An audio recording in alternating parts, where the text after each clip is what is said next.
हजुरहरूले भुन्टी सिरियल भाग 1 देखि अहिलेसम्म हेर्दै आउनु भएको छ र भविष्यमा पनि हेर्नु नै हुन्छ होला। तर तपाईले यो भिडियो हेरेपछि भुन्टी सिरियल माथि प्रश्न गर्नुहुन्छ।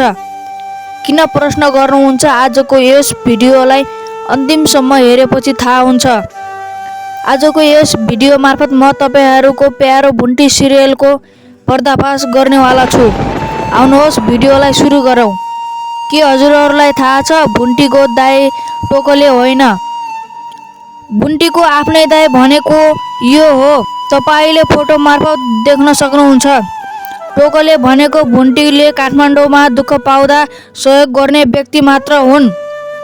भुन्टीले टोकलेको सहयोगी भावना देखेर आफ्नो दाइ मानेकी हुन् र आफू घर जाने क्रममा टोकलेलाई पनि दाइ मानेर घरमा लगेकी हुन्। भुन्टीको आफ्नै दाइसँगको तिहार र सहयोगी दाइसँगको तिहारको फोटो हेर्न सक्नुहुन्छ। के दर्शकबिन अब आउने भागहरूमा भुन्टी र भुन्टीको दाइ भेट हुन सक्ला त? कमेन्ट गर्न नभुल्नुहोला। साथै तपाईहरूलाई यो भिडियो कस्तो लाग्यो? जस्तो लाग्यो त्यस्तै प्रतिक्रिया दिनुहोला।